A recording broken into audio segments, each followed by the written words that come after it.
I think that if one is really a principled Zionist, one should be in favor of a Palestinian state.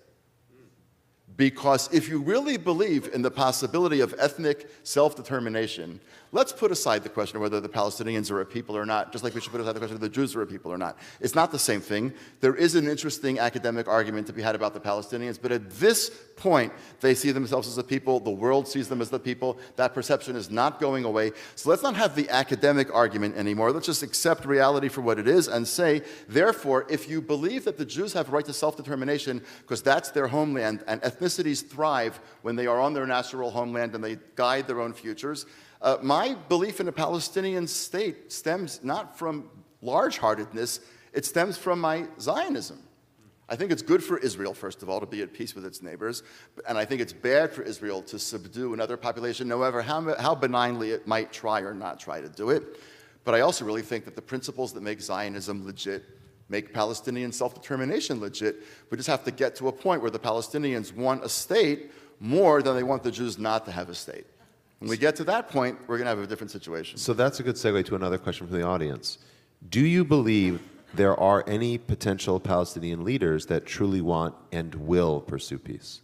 Yeah, there are. Ali Abu Awad is one of them. You've never heard of him. But you should find him.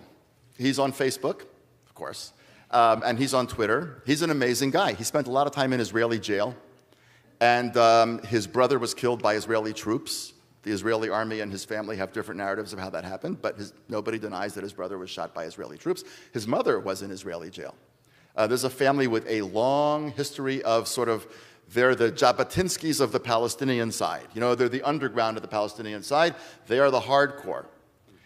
And he was in jail at a certain point and began to, I forget what the exact circumstances were, he told me, but I've forgotten already, but something happened and he met the parents of suicide bomber victims who cried.